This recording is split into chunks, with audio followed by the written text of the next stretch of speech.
Channel topper tuition choice. आज हम करने जा रहे हैं हमारा 10th क्लास का 4th chapter, that is carbon and it's compounds. तो आइए चैप्टर को स्टार्ट करते हैं।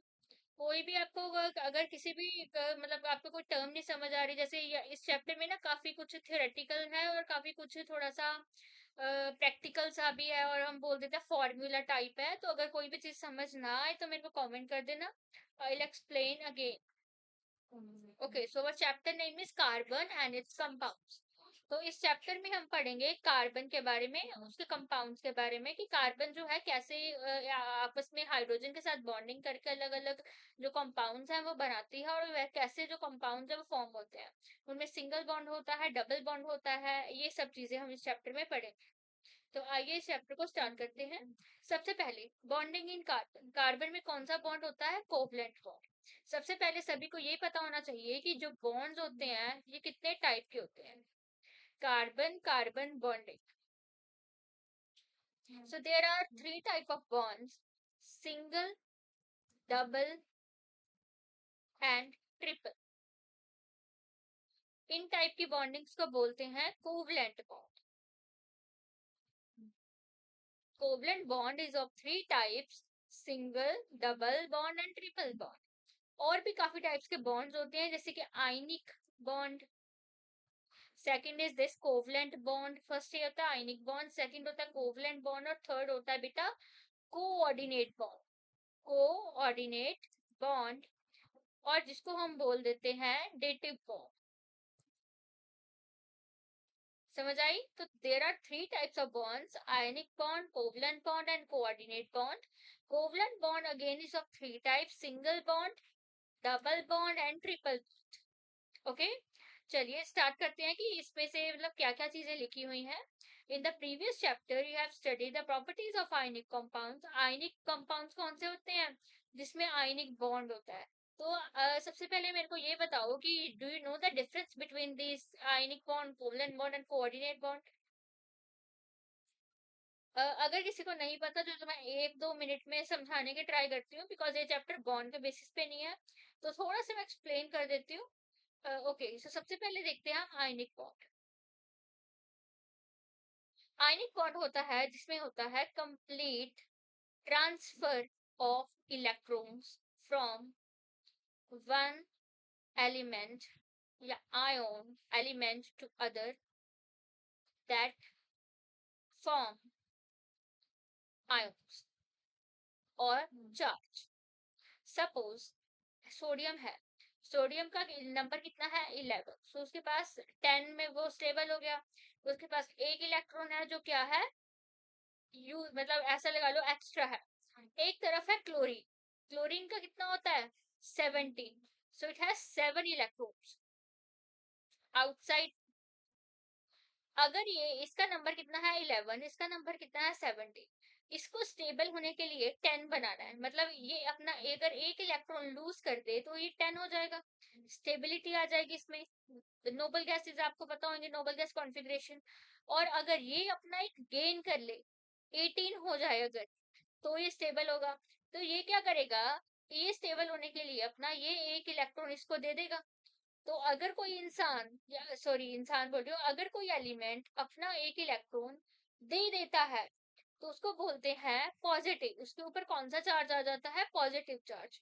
तो Na ऊपर क्या आएगा? पॉजिटिव। जो एलिमेंट जो इलेक्ट्रॉन होता है उसको लेता है, उसके ऊपर कौन सा चार्ज आता है? नेगेटिव चार्ज, और उसको बोल देते हैं Cl नेगेटिव। कई बार कंप्लीट, वैसे तो कंप्लीट चार्जेस ही आते हैं, कई बार आपने ये भी चीज देखी होगी Na partial positive and Cl partial negative. कई बार पार्शियल चार्जेस भी आते हैं ऐसे, जैसे जिसमें कंप्लीट इलेक्ट्रॉन यहाँ पे था, पूरे का पूरा ट्रांसफर हो गया, इसने दे दिया उसने ले लिया। ऐसे इलेक्ट्रॉन, ऐसी बॉन्डिंग को क्या, और उसमें यहाँ पे कंप्लीट ट्रांसफर हो गया हमारा इलेक्ट्रॉन। तो Na पॉजिटिव Cl नेगेटिव, इन दोनों के बीच में एक बॉन्ड बन गया। इस वाले बॉन्ड को बोलते हैं हम आयनिक बॉन्ड। ठीक है, इसके बाद है कोवलेंट बॉन्ड। कोवलेंट बॉन्ड होता है इलेक्ट्रॉन्स का sharing. Sharing of electrons is known as what? Covalent bonds. Example बताऊं अगर मैं, तो हम एग्जाम्पल ले लेते हैं, वाटर की एग्जाम्पल ले लेते हैं, इजीएस्ट एग्जाम्पल। ऑक्सीजन का नंबर बताओ कितना होता है, 6 है। सो इट इज 286, मतलब ऑक्सीजन के ऊपर कितने इलेक्ट्रॉन्स होंगे, 6 इलेक्ट्रॉन्स। 1 2 3 4 5 6। हाइड्रोजन, हाइड्रोजन का नंबर कितना होता है, 1। So it has 1 electron. समझ आई? तो चलो आ जाओ, हम अभी स्ट्रक्चर बनाते हैं वाटर का। So there are oxygen 1 2 3 4 5 6। इसको स्टेबल होने के लिए 8 बनाने हैं इसको अपने, तो इसको कितने चाहिए, 2 इलेक्ट्रॉन्स चाहिए। हमारे इस साइड है हाइड्रोजन और इस साइड है हाइड्रोजन। इस हाइड्रोजन के पास भी 1 इलेक्ट्रॉन है, इस हाइड्रोजन के पास भी 1 इलेक्ट्रॉन है। हाइड्रोजन को स्टेबल होने के लिए 1 इलेक्ट्रॉन चाहिए, इसको 2 चाहिए, और इसको और भी 1 चाहिए, जिससे मतलब ये आपस, जैसे ये हाइड्रोजन है, इसको भी 2 चाहिए स्टेबल होने के लिए, इसको 2 चाहिए स्टेबल होने के लिए। इसके पास कितनी है, 6, तो इसको कितने चाहिए, 8। मतलब इसको भी क्या चाहिए, तो नोबल गैस कॉन्फ़िगरेशन को अटेन करने के लिए इसको कितने इलेक्ट्रॉन्स चाहिए, 2 इलेक्ट्रॉन्स। तो ये क्या होगा, अगर मैं ये चीज यहाँ से हटा के यहाँ पे लिख दूं, तो कोई दिक्कत है, यहाँ से हटा देती हूँ मैं, ठीक है। यहाँ से एक बॉन्ड बनेगा और एक यहाँ से बॉन्ड बनेगा। ये क्या हो रहा है, ऑक्सीजन है, ये दोनों अपने इलेक्ट्रॉन्स को इन हाइड्रोजन के साथ क्या कर रहा है, शेयर कर रहा है। और हम अभी गिनते हैं ऑक्सीजन के इलेक्ट्रॉन्स, 1 2 3 4 5 6 7 8। ऑक्सीजन के पास 8 इलेक्ट्रॉन्स हो गए। ये हाइड्रोजन के पास 1 2, इसके पास भी 2 हो गए। इस हाइड्रोजन के पास 1 2, इसके पास भी 2 इलेक्ट्रॉन्स हो गए। इन दिस वे आपस में शेयरिंग करने की वजह से इनके जो स्टेबिलिटी है वो क्या हो रही है, अटेन हो रही है। तो ऐसे जहाँ पे शेयरिंग होती है इलेक्ट्रॉन्स की, वहां पे जो बॉन्ड बनते हैं, जैसे यहाँ पे बना है, ऐसे बॉन्ड्स को बोलते हैं बेटा कोवलेंट बॉन्ड्स। ठीक है। लास्ट पे आ गया हमारे पास कोऑर्डिनेट बॉन्ड। कोऑर्डिनेट बॉन्ड का क्या मतलब होता है, आयनिक बॉन्ड में क्या था कि एक दे रहा है, दूसरा ले रहा है इलेक्ट्रॉन्स को। कोवलेंट बॉन्ड में क्या था, शेयरिंग हो रही है इलेक्ट्रॉन्स की। कोऑर्डिनेट बॉन्ड में क्या होता है, सिर्फ एक एलिमेंट होता है, एलिमेंट 1 एलिमेंट 2, एक एलिमेंट होता है जो अपना इलेक्ट्रॉन देता है, दूसरा कुछ नहीं करता, वो सिर्फ एक्सेप्ट करता है। ये क्या करता है, देता है, ये सिर्फ एक्सेप्ट करता है, ये कुछ नहीं करता। ऐसे बॉन्ड्स को बोलते हैं डेटिव बॉन्ड। उसकी रिप्रेजेंटेशन कैसे होती है, ऐसे कि इसने दे दिया, उसने सिर्फ ले लिया, ये चीज, उसने आगे से रिवर्ट बैक नहीं करा। ऐसे बॉन्ड्स को क्या बोलते हैं, coordinate bonds. And representation is this. वैसे बाकी बॉन्ड्स को हम दिखाते हैं लाइक ऐसे ऐसे ऐसे करके, इसको दिखाते हैं इस एरोस। तो आपने को पता चला। और जो कार्बन कार्बन है उसमें कौन सी शेयरिंग होती है, कोवलेंट बॉन्ड। पूछा जाता है कि जो कार्बन है, कार्बन में कौन से टाइप का बॉन्ड होता है, तो कौन से टाइप का बॉन्ड होता है, कोवलेंट बॉन्ड। समझ में आई, कार्बन में कौन सी टाइप का बॉन्ड होता है, कोवलेंट बॉन्ड। आइए आगे करते हैं। यहाँ पे यही चीज बताई हुई है कि जो कार्बन होता है, कार्बन में कौन से टाइप्स की बॉन्डिंग होती है, दिस कोवलेंट बॉन्ड्स। ठीक है। आयनिक बॉन्ड जो होते हैं, हमने पिछले चैप्टर में करा है, उसका high melting and boiling point होता है, हाई इलेक्ट्रिकल इलेक्ट्रिकल कैपेसिटी होती है। ये सारी चीजें आयनिक बॉन्ड्स में हाई होती है, क्योंकि आयनिक बॉन्ड काफी ज्यादा स्ट्रॉन्ग बॉन्ड है। सबसे ज्यादा स्ट्रॉन्ग बॉन्ड कौन सा है, आयनिक बॉन्ड। इसको जो तोड़ना होता है, इसको ब्रेक करना very difficult, it is very difficult to break this ionic bond. तो उसके लिए हमें ज्यादा क्या चाहिए, एनर्जी चाहिए उसको तोड़ने के लिए, तो इसका high melting and boiling point होता है। पर as comparison covalent, covalent compound कैसे बनता है, शेयरिंग से। तो इसका बॉन्ड क्या होता है, वीक होता है, तो थोड़ी सी ही एनर्जी से वो क्या हो जाता है, ब्रेक हो जाता है। तो इस बॉन्ड्स का क्या होता है, कार्बन का, ये इनका जो वो होता है, क्या बोलते हैं, melting and boiling point, वो क्या होता है, कम होता है as compared to ionic bonds. So most carbon compounds are poor conductor of electricity, as we seen in chapter 2 from the above data on the boiling point. मतलब carbon compounds का अगर basically देखें तो low melting point and boiling point होगा, and उनका जो क्या बोलते हैं इलेक्ट्रिसिटी होगी, वो पुअर कंडक्टर ऑफ इलेक्ट्रिसिटी होगी। ठीक है। वही सारी चीजें यहाँ पे दी हुई है कि the melting point of carbon we have find this compounds have low melting and boiling points as compared to ionic compounds. We can conclude that force of attraction between the molecules are not very strong. वही बात जो मैंने बताई आपको कि आयनिक bonds के बीच में strong होती है बॉन्डिंग, कोवलेंट की वीक होती है, इसलिए कम फोर्स से भी, कम मेल्टिंग एंड बॉइलिंग पॉइंट से भी वो क्या हो जाते हैं, ब्रेक हो जाते हैं. ठीक है. और ऐसे वाले जो कार्बन के कंपाउंड्स होते हैं वो नॉन कंडक्टर होते हैं इलेक्ट्रिसिटी के, पुअर कंडक्टर होते हैं इलेक्ट्रिसिटी के. ओके. और यहाँ पे कुछ एज इट इज नहीं है. हाँ, ये सभी बच्चों को इसकी जो फॉर्मेशन है, मतलब फॉर्मूलाज है, वो लर्न होने चाहिए. एसिटिक एसिड का फॉर्मूला क्या होता है, CH3COOH. क्लोरोफॉर्म का CHCl3. इथेनॉल का दिस. इथेनॉल का तो आप ये भी लिख सकते हो, C2H5OH. ओके. मिथेन का CH4. This is very simple. इसके बाद अब हम करेंगे बॉन्डिंग हाइड्रोजन की. Single bond between hydrogen, two hydrogen atoms. Double bonding and triple bonding. किसमें किसमें कौन सी बॉन्डिंग बनेगी. And electron dot structure of methane. इसके बाद है हमारा टॉपिक एलोट्रॉप्स ऑफ कार्बन. तो आइए सबसे पहले हम करते हैं this thing. Okay. So here hydrogen. आ जाओ, एक नए पेज से स्टार्ट करते हैं. Okay. So molecule of hydrogen जिसमें हम करेंगे बॉन्डिंग कोवलेंट कैसे होती है. This hydrogen has one electron. Number कितना है हाइड्रोजन का, 8.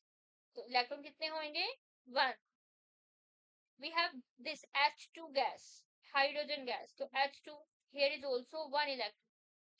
ये वाला हाइड्रोजन, इसके पास एक इलेक्ट्रॉन है, इस पास भी एक इलेक्ट्रॉन है. स्टेबल होने के लिए बेटा, अगर मतलब किसी को बिल्कुल भी नहीं पता कि बॉन्ड कैसे बनते हैं, तो याद रखना कि कोई भी एलिमेंट है उसको अपनी नोबल गैस कॉन्फ़िगरेशन अटेन करनी होती है. नोबल गैस कॉन्फ़िगरेशन कितनी होती है, 2, 10, 18, 18 एंड सो. ये इसका जो आपको ये पता होंगे कि हाइड्रोजन है, हाइड्रोजन का एटॉमिक नंबर कितना है, 1. 1 किसके नजदीक है, 2 के. तो इसको स्टेबल होने के लिए 2 अटेन करना होगा. इसमें कितना ऐड करूं कि 2 बन जाए, 1. तो इसको कितने, एक इलेक्ट्रॉन ज्यादा चाहिए. अगर इसको एक इलेक्ट्रॉन मिल जाए तो ये स्टेबल हो जाएगा. इसने इससे पूछा क्या यार तू मेरे साथ अपना इलेक्ट्रॉन शेयर करेगा. तो दूसरा हाइड्रोजन बोलता है हाँ करूंगा, पर तेरे को भी मेरे साथ अपना हाइड्रोजन एक इलेक्ट्रॉन शेयर करना पड़ेगा. वो बोलता क्या है, ठीक है भाई. ये हाइड्रोजन इसका एक इलेक्ट्रॉन ले लेता है, शेयरिंग. ये हाइड्रोजन क्या करता है, इसका एक इलेक्ट्रॉन शेयर कर लेता है. इस वजह से इन दोनों में क्या बन जाता है, बॉन्ड. ये इसके पास एक इलेक्ट्रॉन है, इसके पास एक इलेक्ट्रॉन है, दोनों ने आपस में इलेक्ट्रॉन शेयर कर लिया. ये हाइड्रोजन के पास भी 2 हो गए, ये हाइड्रोजन के पास भी 2 हो गए. तो ऐसे वाली जो शेयरिंग ऑफ इलेक्ट्रॉन से जो मॉलिक्यूल बनता है उसको बोलते हैं कोवलेंट बॉन्ड. Covalent bond. और इससे हाइड्रोजन का जो मॉलिक्यूल है वो बन जाता है. तो एग्जाम में कभी कभी आ जाती हैं चीजें कि ये कौन जो मतलब कोवलेंट बॉन्डिंग है वो क्या होती है, जो शेयरिंग से बनती है. हाइड्रोजन में कौन सा बॉन्ड होता है, कोवलेंट बॉन्ड होता है. ठीक है. इसके बाद सभी बच्चे ट्राई करो कि ऑक्सीजन में कौन सा बॉन्ड होगा. बताओ, what type of bonding is present in oxygen atom. Try करो, मैं 2 मिनट के लिए पॉज कर रही हूँ, सभी बच्चे ट्राई करो ऑक्सीजन की बॉन्डिंग. ऑक्सीजन का नंबर होता है बेटा 8. Atomic number of oxygen is 8. और उसके आउटर मोस्ट शेल में कितने इलेक्ट्रॉन्स होंगे, 6. 2, 6. आउटर मोस्ट शेल ही हम बाहर रिप्रेजेंट करते हैं. जिसको नहीं पता तो मैं बता दूं, सबसे पहले 2 इलेक्ट्रॉन्स आएंगे, फिर 8 आएंगे, फिर 8 आएंगे, फिर 18 आएंगे. ऐसे ऐसे करके ऑक्टेट फिल होता है. 2 तो इसके पास है ही, इसका नंबर कितना है, 8. तो बाकी कितने बचे, 6. ऐसे करके हम फिलिंग करते हैं. Oxygen 1 2 3 4 5 6. We have one more oxygen, 1 2 3 4 5 6. इसको स्टेबल होने के चाहिए 2 इलेक्ट्रॉन ज्यादा चाहिए, 6 से 8 बन जाएगा अगर स्टेबल हो जाएगा. अगर वही कहाँ से स्टेबल होता है, 2 8 10. ये 8 किसके नजदीक है, सॉरी यहाँ पे 10 आएगा बेटा, आई एम सो सॉरी. 2 10. आगे क्या आएगा, मतलब आगे आगे ये चीजें चलती रहती है. ऑक्टेट यहाँ पे क्या होना चाहिए, 8 होना चाहिए. तो उसको कितने इलेक्ट्रॉन्स चाहिए, 2 इलेक्ट्रॉन्स. ये यहाँ से अपने 2 इलेक्ट्रॉन्स को शेयर कर लेगा, ये यहाँ से अपने 2 इलेक्ट्रॉन्स को शेयर कर लेगा, तो आपस में कितने बन जाएंगे, ऐसे डबल बॉन्ड बन जाएगा। ये ऑक्सीजन के पास 8 हो गए, 1 2 3 4 5 6 7 8। सेम इसी ऑक्सीजन के पास भी 8 हो गए। तो in this way oxygen has double bonding for stability. अगर हम नाइट्रोजन की बात करें, नाइट्रोजन का नंबर होता है 7। तो आउटर मोस्ट शेल में कितने इलेक्ट्रॉन्स हैं, 2,5। तो 1 2 3 4 5 ऐसे लिख दूं मैं। ये भी नाइट्रोजन है, 1 2 3 4 5। इसको 8 बनाने के लिए कितने इलेक्ट्रॉन चाहिए, 3। इस शेल में 8 आना चाहिए ना, कितने इलेक्ट्रॉन चाहिए, 3। तो ये नाइट्रोजन इससे 3 इलेक्ट्रॉन ले लेगा, इस नाइट्रोजन को भी 3 इलेक्ट्रॉन चाहिए, ये इसके से ले लेगा। तो आपस में ये शेयरिंग हो रही है, ऐसे करके ट्रिपल बॉन्ड बन जाएगा। 1 2 3 4 5 6 7 8। इस नाइट्रोजन के पास भी 8 हो गए, इस नाइट्रोजन के पास भी 8 हो गए। इन दिस वे जो ट्रिपल बॉन्डिंग है नाइट्रोजन नाइट्रोजन में एग्जिस्ट कर गई। Nitrogen triple bonding nitrogen, in this way nitrogen has existed. Yes, ठीक है। लास्ट पे हमारा इलेक्ट्रॉन डॉट स्ट्रक्चर है मीथेन। मीथेन का फॉर्मूला बताओ सभी बच्चे, CH4। Carbon has 4 electron in their outermost shell. Hydrogen has 1 electron in their outermost shell. Carbon का नंबर कितना है, 6। तो इट इज 2,4। आउटरमोस्ट में कितने हैं, 4। 8 बनाने के लिए इसको और कितने चाहिए, 4 स्टेबल होने के लिए। हाइड्रोजन का नंबर कितना है, 1। तो इसको एक ही इसको कितने चाहिए, यहाँ पे कितना आना चाहिए, 2। तो इसको कितना चाहिए, 1 इलेक्ट्रॉन। तो आइए बनाते हैं कार्बन। 1 2 3 4। कार्बन के पास कितने हैं, 4 इलेक्ट्रॉन। हाइड्रोजन के पास कितना है, 1 इलेक्ट्रॉन। हाइड्रोजन को कितने बनाने हैं, 2। कार्बन को कितना बनाना है, 8।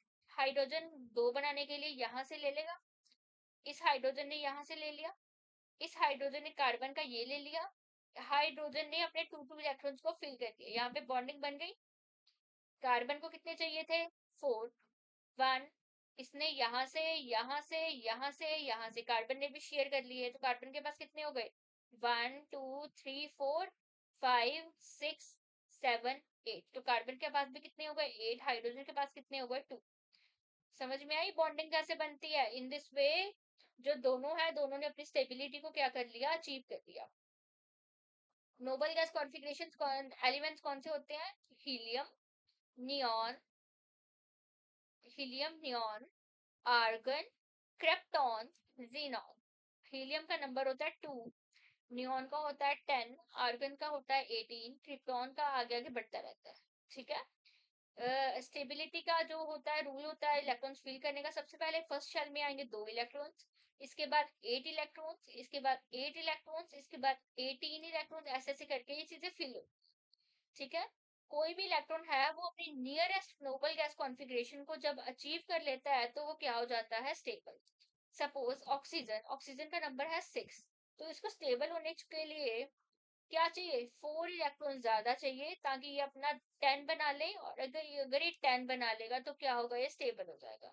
तो हर एक की कोशिश क्या रहती है कि स्टेबल होने के लिए मेरे को क्या चाहिए, नियरेस्ट नोबल गैस कॉन्फ़िगरेशन चाहिए। और जो शेल की फिलिंग होती है उसको 8 चाहिए। जैसे इसमें फिलिंग कैसी होगी, 2,4। तो इसको 4 इलेक्ट्रॉन, सॉरी ऑक्सीजन का नंबर 8 होता है ना, तो इसको 2 इलेक्ट्रॉन ज्यादा चाहिए। ठीक है, ये गलती मैं बता गई, ऑक्सीजन का नंबर 8 होता है, सो 2,6। तो यहाँ पे 8 आना चाहिए। 2 या स्टेबल कौन सी है, 8 वाली। तो 2 तो ठीक है, 8 आना चाहिए यहाँ पे। 8 कितने में आएंगे, 2 इलेक्ट्रॉन ज्यादा। तो इसको 2 इलेक्ट्रॉन ज्यादा चाहिए ऑक्सीजन को स्टेबल होने के लिए। ठीक है। ऐसे करके हम क्या करते हैं, ये स्टेबिलिटी जो है वो देखते हैं कि कार्बन कार्बन है, कार्बन हाइड्रोजन या किसी भी चीज में का जो हमारी जो बॉन्डिंग है वो कैसे होती है। इसके बाद आगे चलते हैं एलोट्रोप्स ऑफ कार्बन।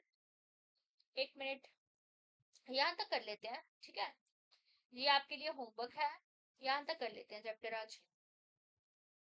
ओके, आ जाओ। इसके बाद है बेटा topic allotropes of carbon.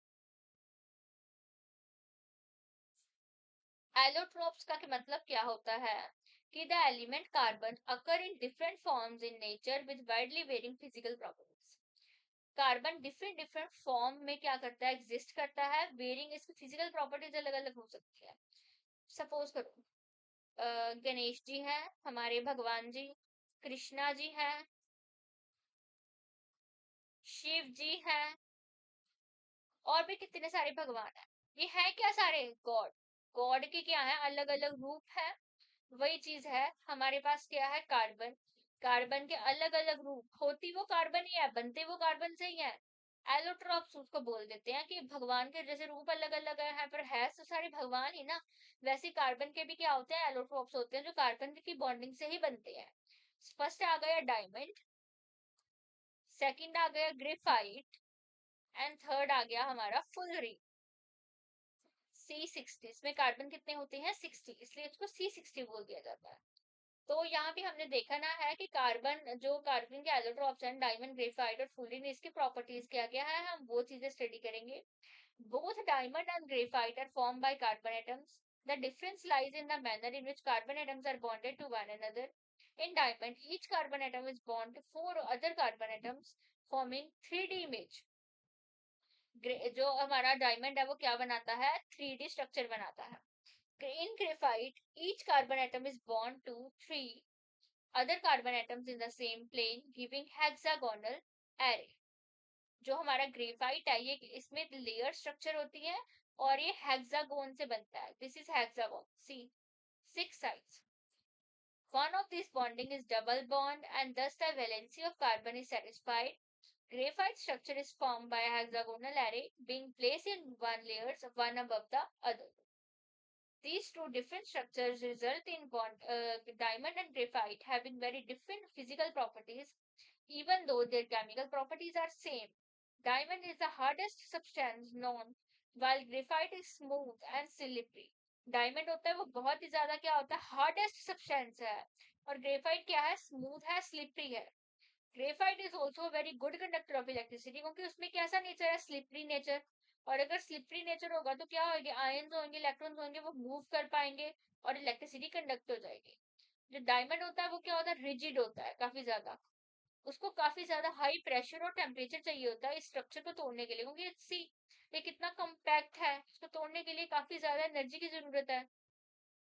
So these synthetic diamonds are small. एक सिंथेटिक डायमंड भी इसके बन जाते हैं लैब्स में, हम उसको प्रिपेयर करते हैं, उसको सिंथेटिक डायमंड्स बोल देते हैं। इसके बाद एलोट्रॉप है हमारा fullerene, which is made up of C60 atoms. It is, जो इसकी शेप होती है वो कैसी है, इसकी शेप फुटबॉल शेप है। Since this look like a geodesic dome design by US architect Buckminster fullerene, इसलिए इसको मॉलिक्यूल का नाम क्या पड़ गया, फुलरीन। इसमें कितने एटम्स होते हैं, कार्बन के C60 atoms. Am I clear students? आपको यहाँ तक समझ आ गया कि जो हमारे बॉन्डिंग है वो कैसे कैसे करी है। सबसे पहले हमने देखा कि डिफरेंट टाइप्स के जो बॉन्ड हैं वो कितने हैं, टाइप्स ऑफ बॉन्डिंग पढ़ा हमने, ionic bond, covalent bond and dative bond. इसके बाद हमने देखा कि कार्बन जो है इसके जो कोवलेंट बॉन्ड है इसकी नेचर क्या है, हाई बॉइलिंग पॉइंट है, लो बॉइलिंग पॉइंट है, ये सारी चीजें देखी हमने। इसके बाद हमने मॉलिक्यूल्स देखे कि मॉलिक्यूल में किस किस टाइप की बॉन्डिंग बन रही है, जैसे हाइड्रोजन में सिंगल है, ऑक्सीजन में डबल बॉन्ड है, नाइट्रोजन में ट्रिपल बॉन्ड है, ये सारी चीजें देखी। इसके बाद हमने देखा कि एलोट्रॉप्स ऑफ कार्बन कौन से हैं, ग्रेफाइट है, डायमंड है, फुलरिन है।